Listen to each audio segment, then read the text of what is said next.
সকলকে ইলেকশন ট্রেনিংয়ের সেকেন্ড ভিডিওতে আবার স্বাগত জানাচ্ছি। প্রথম ভিডিওতে যতটা বলেছিলাম তারপর থেকেই শুরু করছি। এবার ইলেকশনের যে জেনারেল কাজগুলো যেভাবে হয়, একটা আদর্শ পরিবেশে যেভাবে ইলেকশন হয় সেটা আমি বলে দিয়েছি। এবার যেটা বলবো সেটা হচ্ছে কিছু ব্যতিক্রমী ঘটনা। ইলেকশন চলাকালীন যেগুলো কিছু স্পেশাল কেস থাকে সেইগুলো নিয়ে আজকে আলোচনা করব এবং টোটাল ভিডিওটা আজকেই শেষ করে দেবো। প্রথমে কিছু ব্যতিক্রমী বা বিশেষ পরিস্থিতি।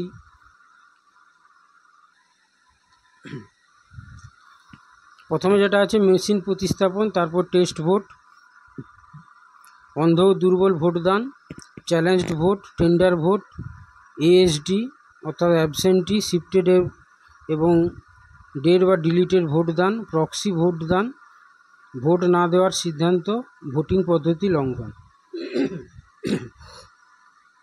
আচ্ছা, মেশিন প্রতিস্থাপন সম্বন্ধে আগেই বলেছি। ভোটের সময় যদি ইভিএম বা ভিভিপ্যাট প্রতিস্থাপন করতে হয়, যদি ইভিএমের অর্থাৎ সিইউ অথবা বিইউ প্রতিস্থাপন করতে হয়, তাহলে সম্পূর্ণ সিইউ, বিইউ এবং ভিভিপ্যাটটা প্রতিস্থাপন করতে হবে।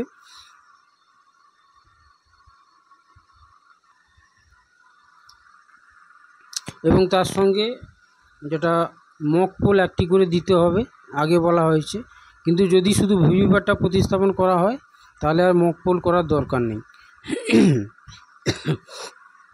এবং মক পোল করার পর যেমন ডেটা সিআরসি করা হয় সেভাবে করতে হবে, অর্থাৎ মক পোলের যে প্রসিডিওর সেটা মেনটেন করতে হবে। কিন্তু যদি প্রকৃত ভোটের সময় শুধু ভিভিপ্যাট প্রতিস্থাপন হয় তখন মক পোল করতে প্রয়োজন হবে না। এখানে এইটা বলে দিয়েছি, ইভিএম ভিভিপ্যাটের প্রতিস্থাপন মক পোলের সময় আর পোলের সময়।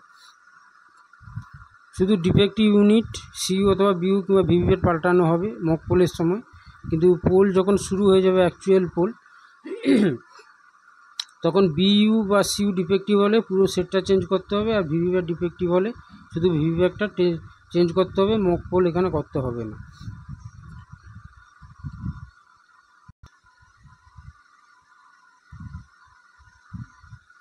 এবার হচ্ছে প্রিজাইডিং অফিসারের রিপোর্ট পার্ট 5, ইভিএম এবং ভিভিপ্যাট রিপ্লেসমেন্ট।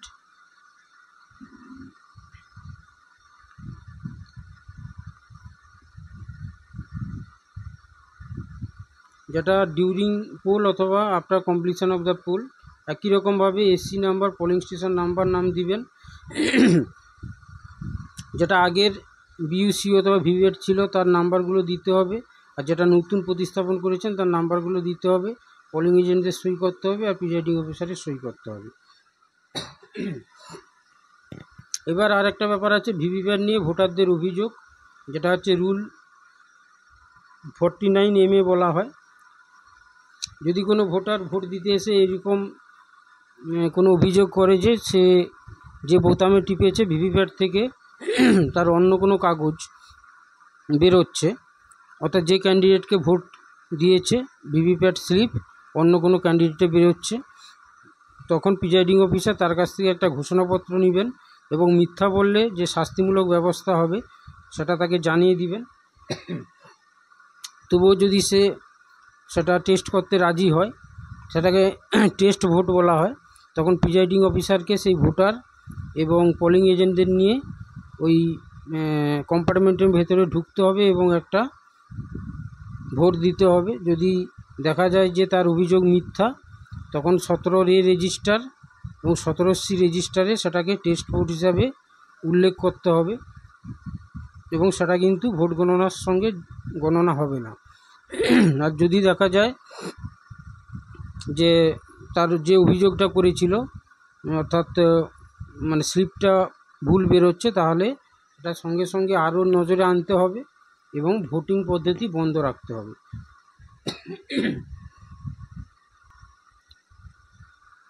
এখানে ওই ডিক্লারেশনের ফর্মটা এখানে দেখানো হয়েছে।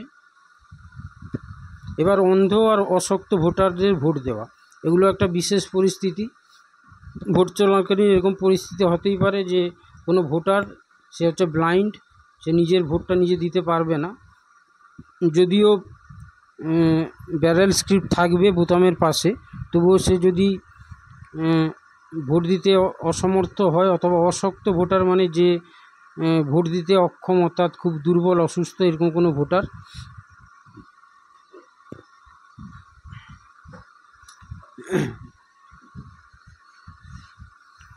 তাহলে তাকে একটা সঙ্গী দেওয়া হবে তার সঙ্গে, এবং সঙ্গীর বয়স 18 বছরের নিচে 18 বছরের নিচে হবে না, অর্থাৎ সে যেন সাবালক হয়। ভোট দেওয়ার মানে 18 বছর বয়স বা তার উপরের বয়সের কোনো ভোটার তার সঙ্গী হিসেবে হবে। একটা বুথে একদিনে একজনই, ওই ব্যক্তিটা একজন ভোটারেরই সঙ্গী হতে পারবেন, এবং ফর্ম 17-তে অন্ধ অশক্ত ভোটারের তথ্য লিপিবদ্ধ হবে, তার কাছ থেকে একটা ডিক্লারেশন নেওয়া হবে।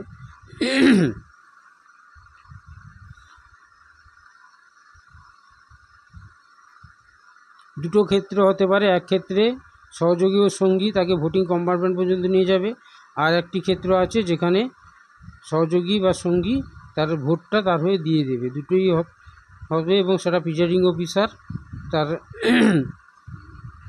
রিপোর্টে সেটা লিখে রাখবে।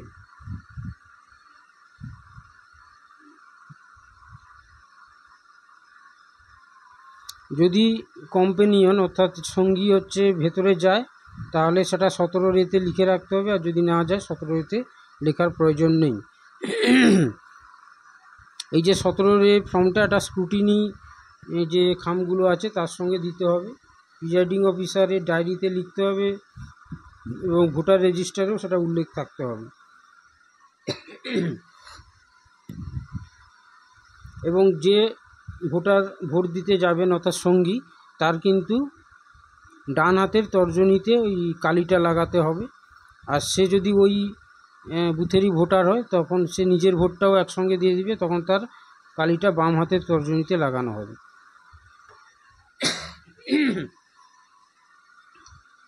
অবশ্যই ডান হাতের তর্জনী দেখে নিতে হবে যাতে সে একাধিক জনের সঙ্গী না হতে পারে। এবার ডিক্লারেশন অফ দ্য কম্পেনিয়ন, ওই যে সঙ্গী তার একটা ডিক্লারেশন থাকবে, ডিক্লারেশন ফর্মটা তার নাম, এজ, রেসিডেন্স এগুলো লেখা থাকবে, এবং সে উল্লেখ করবে I have not acted as companion of any other elector at any polling station today, মানে সে একজনের বেশি অন্য কারোর সঙ্গী হিসাবে যায়নি।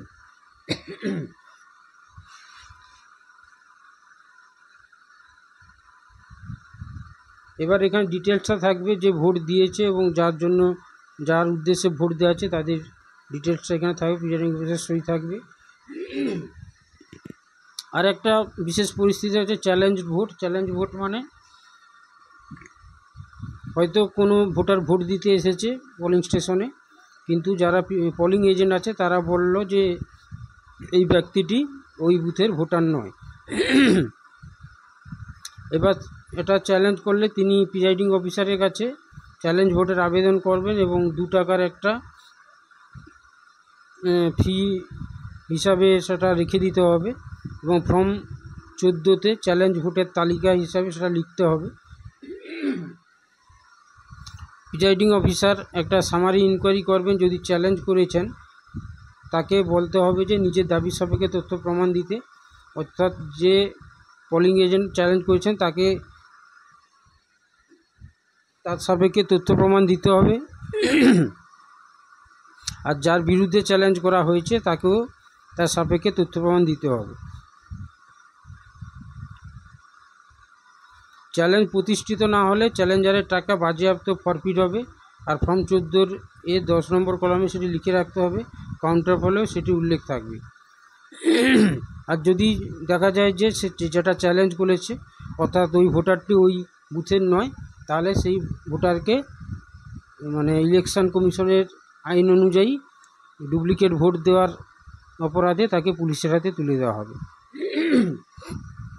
আর একটা পরিস্থিতি হয় যেটা হচ্ছে টেন্ডার ভোট। টেন্ডার ভোট হচ্ছে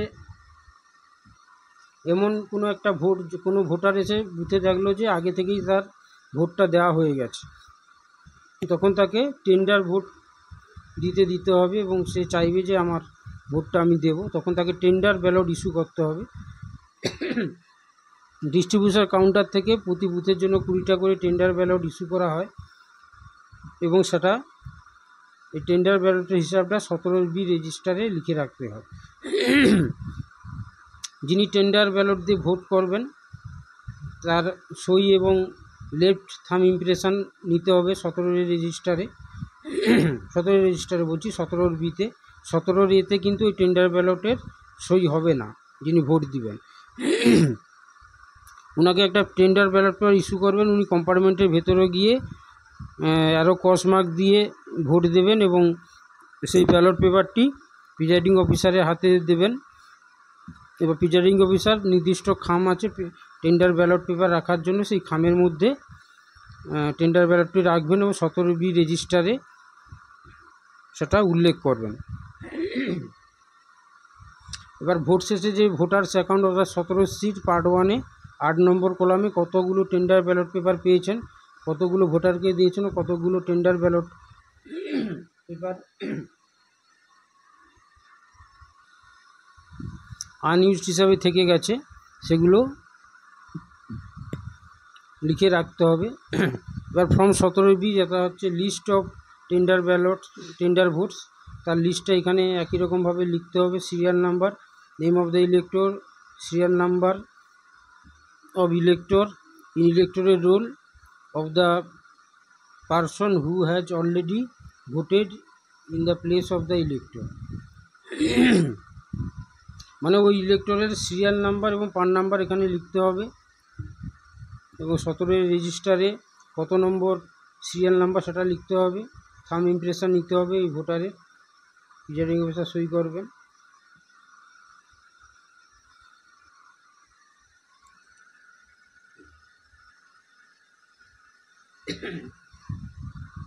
এবার হচ্ছে ASD তালিকা থেকে কোনো ভোটার যদি ভোট দিতে আসে,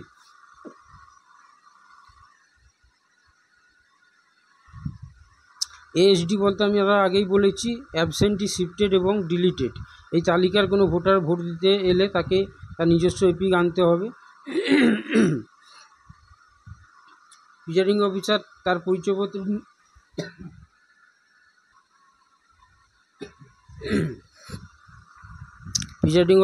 পরিচয়পত্রটি নিজে যাচাই করে নেবেন। ফর্ম 17A-তে সেটি উল্লেখ করতে হবে এবং 17A-তে সইয়ের পাশাপাশি তার বুড়ো আঙুলের ছাপ নিতে হবে। প্রথম পোলিং অফিসার এজেন্টের শোনার উদ্দেশ্যে জোরে ASD ভোটারের নাম ঘোষণা করবেন। ASD ভোটারের থেকে একটি ঘোষণাপত্র নিতে হবে। সেই ঘোষণাপত্রটি এই রকম লেখা আছে, form of declaration by elector whose name is absentee, shifted or dead.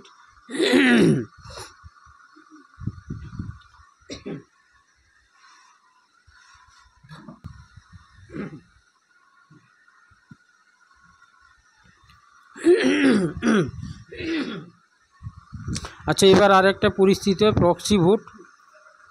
Proxy vote হচ্ছে কিছু কিছু অফিসার থাকেন যারা বাইরে কাজ করেন, তাদেরকে ক্লাসিফাইড সার্ভিস ভোটার বলা হয়। তারা নিজের পরিবর্তে অন্য কোনো ব্যক্তিকে নিযুক্ত করতে পারেন তার ভোট দেওয়ার জন্য। তার জন্য একটা মার্ক কপির শেষে CSV তালিকা থাকবে। প্রক্সি ভোটার সাধারণত EVM-এর সাহায্যেই ভোট দেবেন এবং প্রক্সি ভোটার বাঁ হাতের মধ্যমায় কালি দেখবেন। যিনি প্রক্সি ভোট দিতে আসবেন তার তর্জনী বদলে মধ্যমায় কালি লাগানো হবে। আর সেই বুথের যদি ভোটার হন তাহলে দুজনের ভোটটি দিবেন, তিনি নিজের এবং যার জন্য প্রক্সি দিচ্ছেন। প্রক্সির ক্ষেত্রে CSV ভোটারের CSV তালিকায় সিরিয়াল নাম্বার উল্লেখ করতে হবে, সেটা ফর্ম 17A-তে। বোঝার সুবিধার্থে PV প্রক্সি ভোট কথাটি 17A-তে লিখতে হবে। 1 PV যতগুলো হবে, তারপর 2 PV। এবার আর একটা ব্যাপার হতে পারে ভোটার পদ্ধতি মানতে অস্বীকার করা।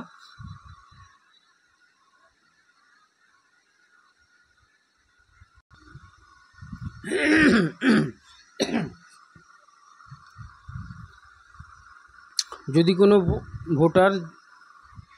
ভোটের যে নিয়মকানুনগুলো আছে সেগুলো অমান্য করেন প্রিজাইডিং অফিসারের সতর্কতা সত্ত্বেও, তাহলে প্রিজাইডিং অফিসার তাকে ভোট দিতে নিষেধ করতে পারেন এবং যদি তার ভোটার স্লিপ ইস্যু হয়ে যায় তবে সেটি তার কাছ থেকে নিয়ে ক্যান্সেল করে দিতে হবে।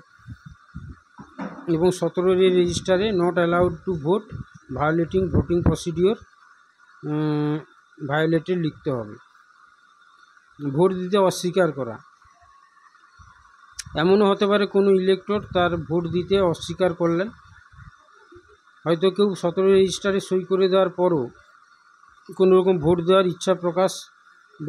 না দেওয়ার ইচ্ছা প্রকাশ করেন, তখন তাকে ভোট দিতে বাধ্য করা যাবে না। সেক্ষেত্রে রিফিউজ টু ভোট কিংবা লেফট উইদাউট ভোটিং কথাগুলি 17 রেজিস্টার লিখে রাখতে হবে এবং এগুলোর নিচে প্রিজাইডিং অফিসার তার পুরো সিগনেচার করবেন এবং ওই ভোটারকে দিয়েও সই করিয়ে নেবেন। কম বয়স সম্পর্কে ঘোষণা, যদি প্রিজাইডিং অফিসারের মনে হয় যে কোনো ভোটার লিস্টে নাম উঠে গেছে কিন্তু তার সত্যিকারে 18 বছর বয়স হয়নি, তাহলে তিনি প্রিজাইডিং অফিসার ওই ভোটারকে ঘোষণাপত্রে ডিক্লারেশন নিতে পারেন এবং মিথ্যা অভিযোগে আইনত দণ্ডবিধানের সম্পর্কে অবহিত করতে পারেন। তার জন্য তালিকা করতে হবে। কেউ যদি ওই ঘোষণাপত্রে সই করতে না চায় তাহলে তাকে ভোট দিতে দেওয়া যাবে না। এই জাতীয় সমস্ত ঘোষণাপত্র আলাদাভাবে রেখে দিতে হবে। এবার সেই ডিক্লারেশন ফর্মগুলো এখানে দেখানো হয়েছে। Form of the declaration by elector about age, তার বয়স যে 18 হয়েছে সেটা সে এখানে ডিক্লারেশন দিবেন, থাম্ব ইমপ্রেশন ও সিগনেচার করবেন, বাবার নাম, ওয়ার্ড নাম্বার, ইলেক্টর রোলে সিরিয়াল নাম্বার এগুলো লিখবেন। এরকম আন্ডার এজ ইলেক্টরদের লিস্ট বানাতে হবে।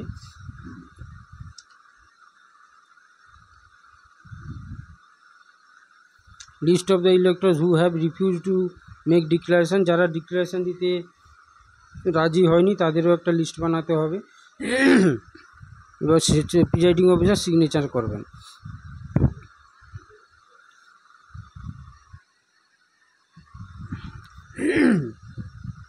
শিশুরা কোনো রকম নির্বাচন সম্পর্কিত কোনো প্রক্রিয়ায় জড়িত নয়, সেই জন্য এরকম ডিক্লারেশন নেওয়া যেতে পারে।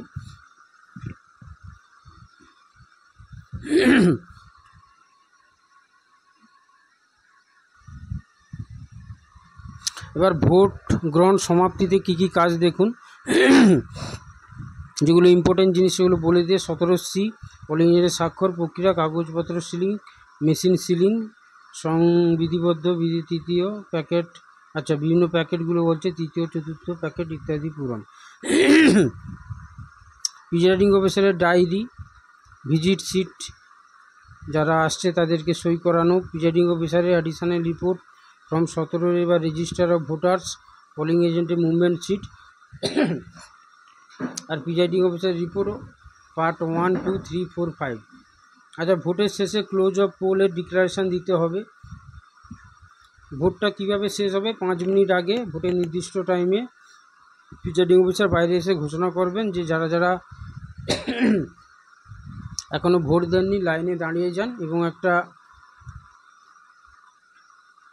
স্লিপ বিলি করতে হবে এবং যে লাস্টের ব্যক্তি আছে তাকে 1 নম্বর স্লিপটি দিতে হবে এবং ওই 1 নম্বর স্লিপের ভোটারের যখন ভোট দিয়ে দিবেন তখন ভোটটা শেষ হলো এইভাবে ধরা হবে এবং স্লিপগুলো ছিঁড়ে দিতে হবে। এবার কি করবেন, এবার হচ্ছে যে সিইউ আছে সিইউর ক্লোজ বটনটা টিপুন ও সিইউর যে কালো ঢাকনা বা ক্যাপটি আছে সেটা লাগিয়ে দিন। পিআরওর যে প্রতিবেদন পার্ট 3 পূরণ করতে হবে। আচ্ছা, ডিক্লারেশন অর্থাৎ ওই পোল ক্লোজের যে রিপোর্টটা।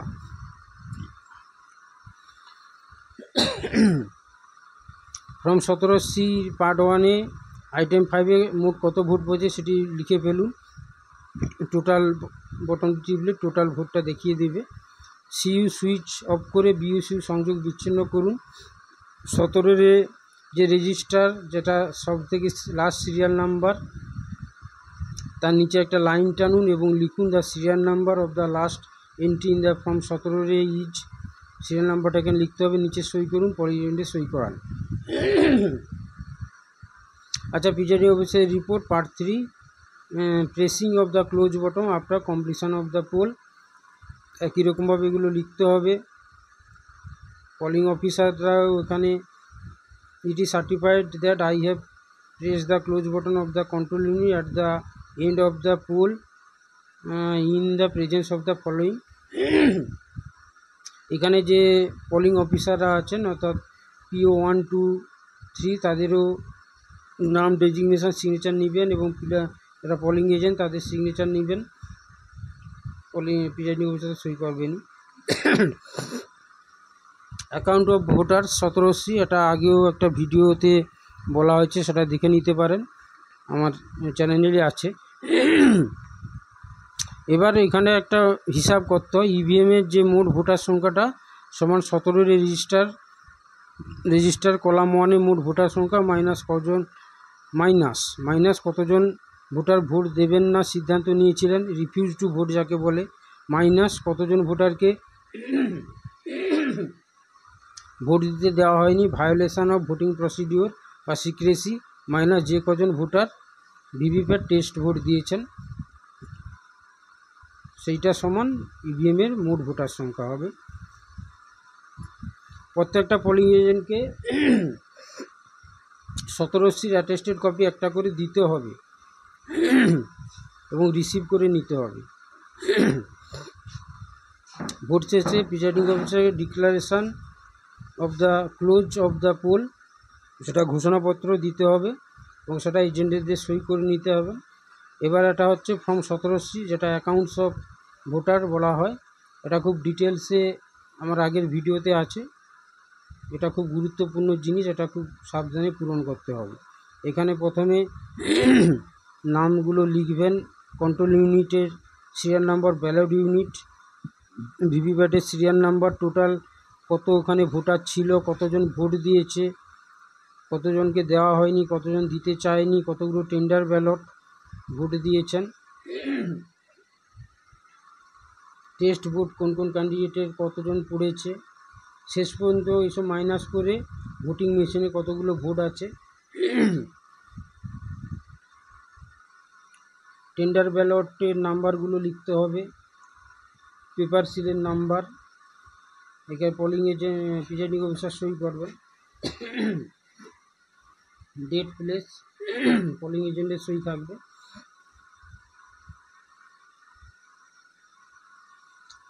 পোলিং এজেন্টরা কোন কোন আইটেমগুলোতে সই করবেন, পিআরও প্রতিবেদন 1, অর্থাৎ যখন ভোটটা শুরু হয়, declaration of the start of poll, PRO প্রতিবেদন 2, সিউর ব্যাটারি চেঞ্জের সময়, পিআরও প্রতিবেদন 3 অর্থাৎ ক্লোজ বটম টেপার সময়, পিআরও প্রতিবেদন 4 অর্থাৎ ইভিএম ভিভিপ্যাট প্রতিস্থাপনের সময় মক পোলের, আর পিআরও 5 প্রতিবেদন 5 যেটা অ্যাকচুয়াল ভোটের সময় ইভিএম বা ভিভিপ্যাট প্রতিস্থাপন।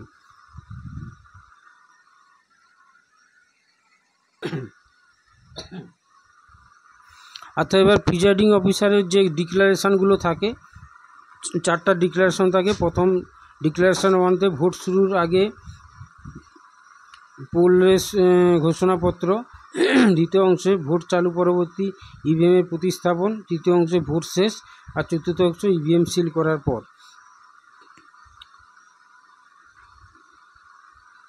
Movement C declaration by presiding officer part 1। এবার ওই পার্ট 1 ডিক্লারেশনগুলো দেখানো হয়েছে, part 1, part 2, part 3 declaration at the end of the poll, খুব গুরুত্বপূর্ণ। Declaration after sealing of the voting machine, part 4। আচ্ছা, পোলিং এজেন্টরা যে সমস্ত কাগজপত্রের খামে তাদের সিল লাগাবেন একবার দেখে নিন।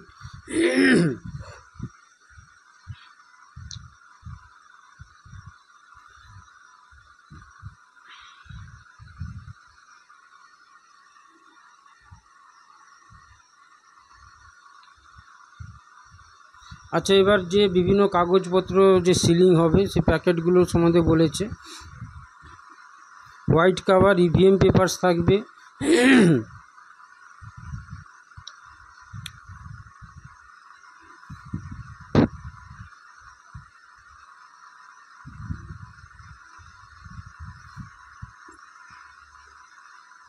আচ্ছা এগুলো পরে ভালো করে বলা হয়েছে, সেখানে বলবো।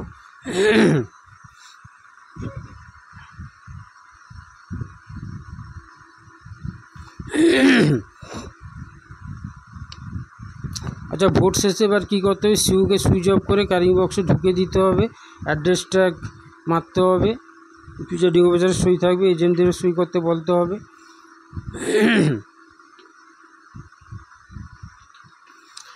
ভিভিপ্যাটের যে পাওয়ার প্যাক অর্থাৎ ব্যাটারি আছে সেটা খুলে নিতে হবে, ক্যারিং কেসে ঢুকাতে হবে, বিইউ বেড সবই ক্যারিং কেসে ঢুকে অ্যাড্রেস ট্যাগ দিয়ে সেগুলোকে সিল করতে হবে।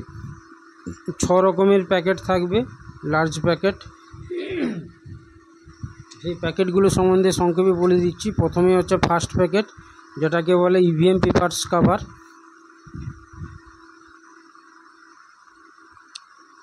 তার প্রথমেই থাকবে form 17C accounts of voter, তারপর হচ্ছে presiding officer report part 1, part 2 and part 3। আর ব্ল্যাক পেপারে যেগুলো হচ্ছে ভিভিপ্যাট স্লিপগুলো আছে এগুলো থাকবে, এগুলো কিন্তু সব আনসিল্ড অবস্থায় থাকবে। আর একটা সেকেন্ড প্যাকেট যেটার কালার হচ্ছে সাদা হবে, সেটাকে স্ক্রুটিনি কাভার বলা হয়। সেখানে থাকবে প্রিজাইডিং অফিসারের diary, register of voter 17 unsealed, এটা আনসিল্ড, এটা সিল্ড থাকবে, এটা আনসিল্ড। ভিজিট সিট আনসিল্ড থাকবে। ব্লাইন্ড অ্যান্ড ইনফার্ম ভোটারের ফর্ম 17 এবং তাদের ডিক্লারেশানগুলো।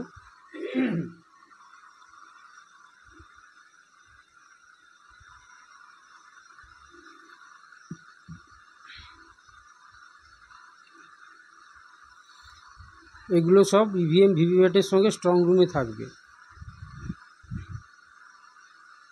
এবার হচ্ছে স্ট্যাটুটরি কাভার, 3 নম্বর কাভার, এর রঙটাও সাদা হবে।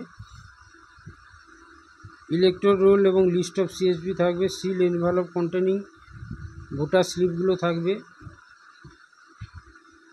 টেন্ডার ব্যালট পেপারগুলো থাকবে আনইউজড এবং ইউজড, এবং তার সঙ্গে 17B রেজিস্টার থাকবে। চ্যালেঞ্জ ভোটের এবং তার ফর্ম 14 থাকবে। এবার ফোর্থ প্যাকেট নন স্ট্যাটুটরি কাভার ইয়েলো রঙের হবে। কী কী থাকবে দেখে নিন, অনেকগুলো 11টা জিনিস আছে। মাঠ কপি ছাড়া ওয়ার্কিং কপি ইলেকট্রাল থাকবে, ফর্ম 10 থাকবে, ফর্ম 17B থাকবে, প্রিজাইডিং অফিসার ডিক্লারেশান থাকবে, এগুলো দেখে নিন, এগুলো থাকবে। ফিফথ প্যাকেট যেটা ব্রাউন কালারের হবে, এই সব জিনিসগুলো থাকবে। Handbook of presiding officer, manual voting machine ভিভিপ্যাটের, এগুলো থাকবে। সিক্সথ প্যাকেট ব্লু কালারের candidate information booklet, others unused form, metal seal, arrow cross mark, stamp, inedible ink এবং অন্যান্য যত রকম জিনিস আছে।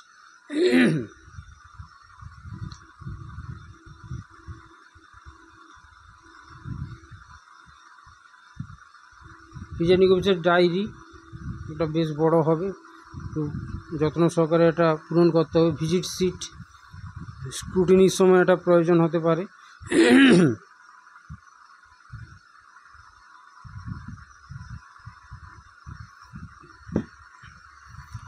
আচ্ছা, শেষে আর একটা কথা বলে দিই যে ইভিএম ভিভিপ্যাট এগুলো হচ্ছে ইলেকট্রনিক ভোটিং মেশিন 3 রকমের হয়, টাইপ এ, টাইপ বি এবং টাইপ বি, টাইপ 3 রকম বলছি, 4 রকম হয়। Type A, type B, type C এবং টাইপ ডি, মানে A category, B category, C category এবং ডি ক্যাটাগরি বলা হয়।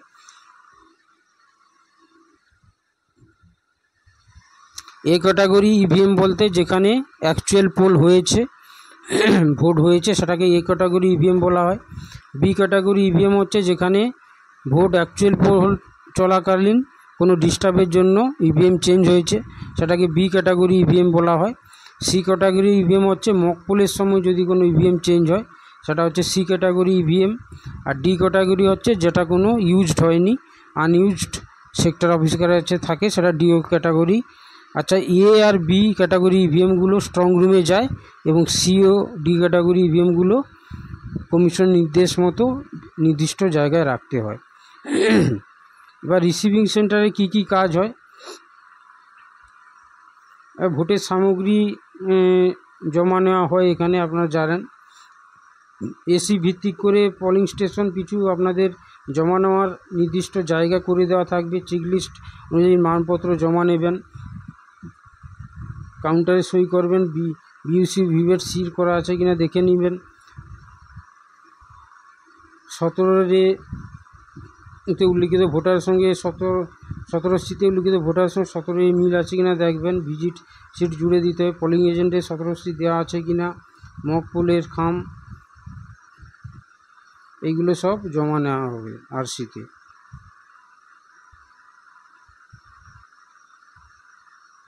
যেখানে অভিযোগ হয়েছে তার জন্য স্পেশাল কাউন্টার থাকবে। রিসিভিং অ্যারেঞ্জমেন্ট এই রকম। PS05 যে সেখানে পাঠাবেন, যেখানে আরও বলেছেন PRO diary, 17C, visit slip আলাদা করে বেঁধে নির্দিষ্ট ট্রাঙ্কে রাখতে হবে। স্ট্যাটুটরি কাভারগুলি সংগ্রহ করতে হবে। সেখানে থাকবে mark copy of electoral, voter register, 17 voter slip, unused tender ballot paper, used tender ballot paper.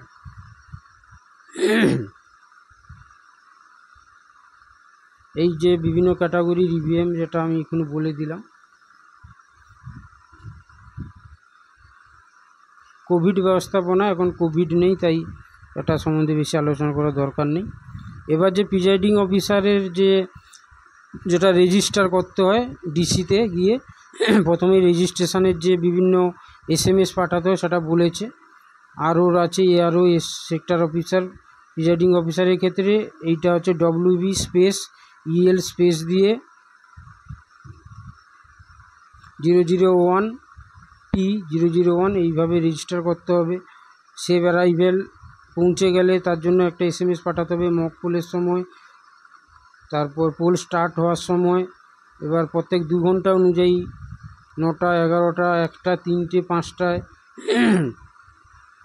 ভিভিএম নন ফাংশনিংয়ের সময়, ল অর্ডারের চেঞ্জের সময় বিভিন্ন SMS আছে। আদার প্রবলেমের সময়,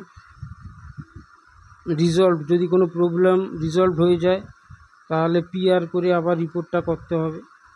এই হচ্ছে টোটাল ভোটিং প্রসিডিওর, যে শুরু থেকে শেষ পর্যন্ত আমি বলে দিলাম। এবার আপনাদের ট্রেনিং হবে, সেখানে আরও ডিটেলসে বলা হবে। সকলকে নমস্কার এবং ধন্যবাদ।